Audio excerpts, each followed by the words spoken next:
Na sequência do nosso projeto, para a execução dos comandos novo e alterar na tabela cidade, nós vamos precisar de um novo formulário que chamaremos de cidade, no singular. O formulário cidade.pass, o formulário cidade, ele se refere a unit cidade. Então, os ajustes que nós já estamos fazendo no projeto como um todo. Primeiro, o nome do form 1 nós vamos alterar para form cidade. Esse form, ele deixa a lista de formulários criados automaticamente e passa para a lista de formulários disponíveis. E no evento onClose, os dois comandos, as duas instruções que vão retirar o formulário da memória assim que ele for fechado. Action, igual cfr, e form cidade, igual a new. Muito bem. Na construção agora do nosso formulário, as propriedades. Então, na propriedade caption cidade, border icons todos com falso, border style bs single, e até podemos voltar lá em cidades, porque essa propriedade eu não alterei, né, no form cidades, colocar bs single para que o usuário não possa redimensionar o formulário em tempo de execução. Borda, tamanho 10. Propriedade name nós já alteramos para form cidade, e a propriedade position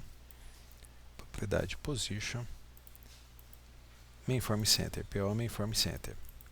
Muito bem. Duas ações, uma lista de ação com duas ações serão incluídas, lista de ações, com as ações no salvar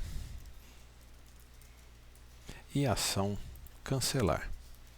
Salvar e ação cancelar.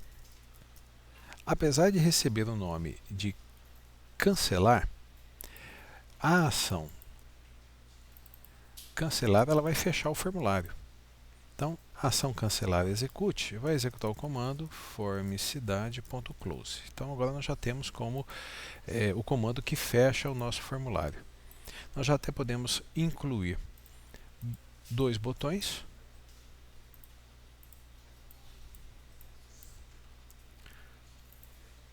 Esse vai se chamar botão salvar,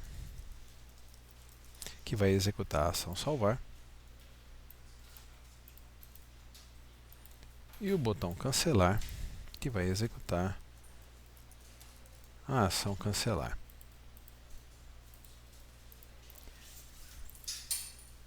Preciso mudar aqui a propriedade caption da ação cancelar, que eu não mudei, só para cancelar. Então observe que na hora que eu mudar a propriedade caption da ação, automaticamente o botão também já apresenta o mesmo conteúdo. Nosso formulário cidade, ele tem que ser construído de acordo com os campos da tabela cidade. Então nós vamos precisar do ID, nome e do estado. Então nós vamos acrescentar aqui 3 labels. O primeiro vai se chamar ID, o segundo vai se chamar, na verdade não se chamar, né? Ele está armazenando na propriedade caption. O segundo, nome, e o terceiro, estado, ou simplesmente o F.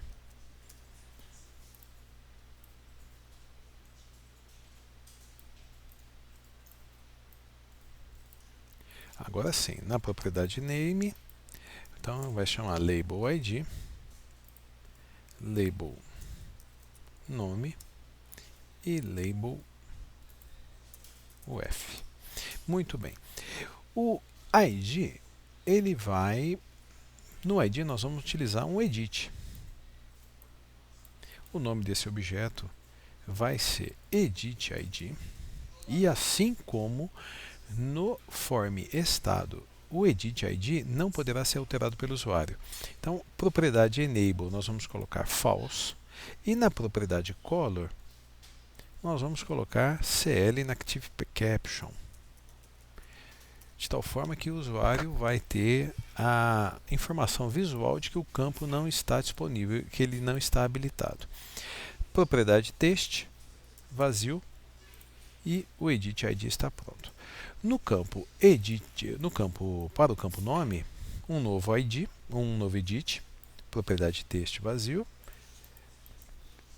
Edit nome. E aqui nós vamos lá no nosso banco de dados, dar uma olhada na tabela cidade e nome é um varchar de 30. Então, na propriedade MaxLength é tamanho máximo, nós vamos colocar 30. Então, dessa forma, o usuário, quando ele estiver tentando cadastrar uma nova cidade ou alterar os dados de uma cidade, ele vai conseguir preencher aqui no máximo com 30 caracteres. E a novidade desse projeto é o campo estado. O campo estado, ao cadastrar ou alterar uma cidade, o estado ele deve ser selecionado a partir de um dos estados já cadastrados no nosso banco de dados. Nesse momento nós temos São Paulo e Minas Gerais.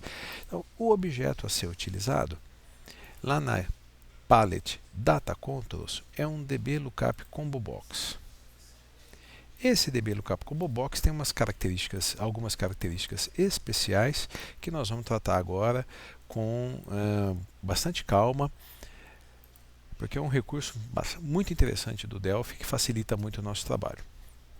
A ideia, bom, primeiro a propriedade name, então o nome desse objeto vai ser DB Lookup Combo Box ID estado.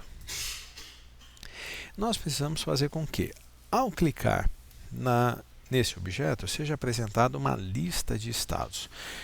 Uma lista de estados, então vai ter que ser feita uma consulta à tabela estados. Então, toda aquela linha de raciocínio vai ser necessária. Nós vamos precisar, se vai ser feita uma consulta, nós vamos precisar de um zQuery. Esse zQuery nós vamos dar o nome de zestados.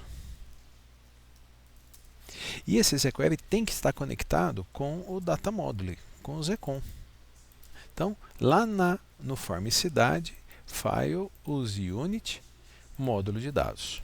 Então, nós precisamos conectar aquele objeto com o Zcon.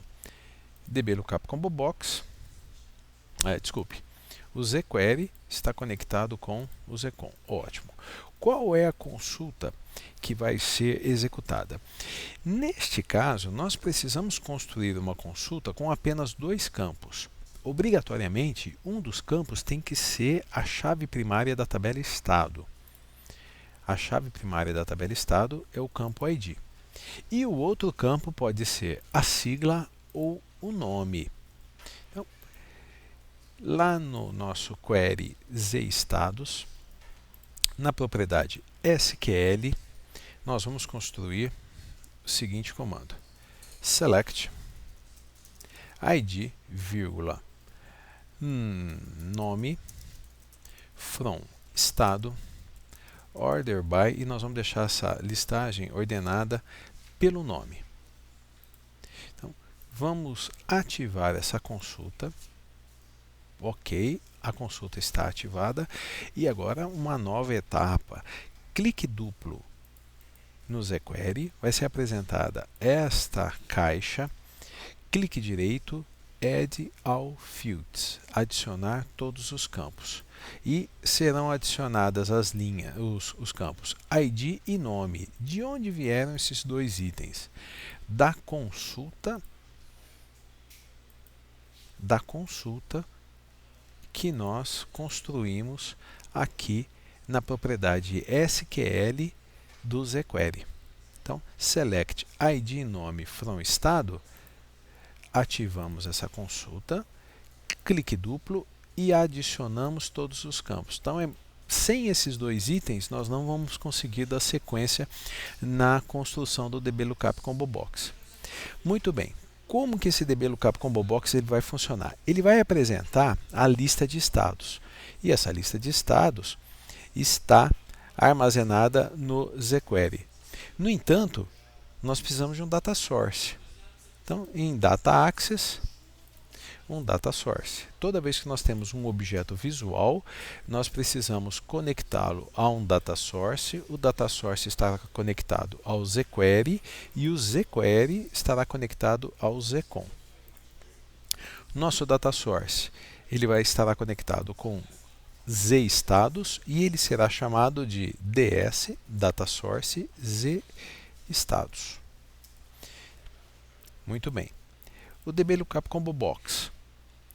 Propriedades que nós temos que preencher. Primeira delas, list source. Source é origem, é a lista de origem dos dados. Então, nós vamos buscar os dados em ds estados. E essas duas propriedades aqui nós vamos ter que preencher. A propriedade listField, na propriedade listField, nós vamos indicar o campo que será apresentado quando clicarmos na DBLOOKUP Combo Box. Então, ao clicar na DBLOOKUP Combo Box, será apresentado o nome. No entanto, a propriedade keyField, campo-chave, armazenará o ID. Então, é muito importante que essa configuração esteja correta. Vamos recapitular. O DBLOOKUP Combo Box vai apresentar uma consulta feita à tabela estados. Então, por isso, nós criamos um jQuery. Esse jQuery está conectado ao Zcon. O Zcon está lá no módulo de dados. Como a DBLOOKUP Combo Box é um objeto visual, ele precisa de um data source. Então, o DBLOOKUP está conectado no data source, o data source no jQuery e o jQuery no Zcon. Perfeito. O DBLOOKUP Combo Box exige três propriedades. List source é de onde vêm os dados, do data source. Segunda propriedade, listField, lista de campos. Então, ao clicar na DBLOOKUP Combo Box, serão apresentados os nomes dos estados. No entanto, o ID vai ser armazenado na propriedade keyField. Por que nós precisamos desse ID keyField? Porque no projeto de banco de dados, na tabela cidade, nós temos a chave estrangeira ID estado, que está relacionado com ID da tabela estado. Então, nós vamos apresentar o nome e armazenar o ID. E este ID armazenado vai ser inserido na cidade a ser cadastrada ou que estivermos alterando. Nós temos que nos certificar de que esse zestados estará ativado quando o form for apresentado. Então, selecionamos o form cidade e no evento onCreate, nós temos que nos certificar que zestados.active igual a true. Nosso formulário está quase pronto. E agora nós vamos testar, nós vamos ver como é que está ficando aqui. Vamos ver se a nossa programação está correta. Então, no entanto, para que isso funcione, nós temos que fazer a chamada. Então, lá no form cidades, na ação, na lista de ações, na ação novo, nós vamos fazer a chamada do form cidade. Então, se form cidade estiver apontando para new, então application.createForm e dois argumentos, o nome da classe tFormCidade e o nome do objeto formCidade. E em seguida, formCidade.showModal. Observe que tanto o objeto quanto a classe não foram identificados, porque nós estamos na unit cidades e a definição da classe e do objeto cidade estão na unit cidade. Então, file, use unit, cidade e automaticamente os erros deixaram de existir. Então, vamos executar o nosso aplicativo. Tem bastante coisa ainda para programar, mas a gente já consegue ver algo funcionando. Então, clique direito, novo, e veja o que aconteceu. O form cidade foi apresentado, o ID está enable falso, e ao clicar na dblookup combo box, nós podemos selecionar um dos estados cadastrados. Então aqui é muito importante, né? O campo que foi apresentado é o nome, mas não visualmente aqui, na propriedade keyfield, fica armazenado o ID de São Paulo, que nesse caso é 2. Mas o usuário não vai ter acesso a isso, ele não vai saber que São Paulo é 2, ele não precisa saber que é 2. Mas na parte de programação a gente já sabe que isso está funcionando. Então, estamos bem encaminhados e agora nós vamos codificar. Novo, insert e update. Tá? Até a próxima.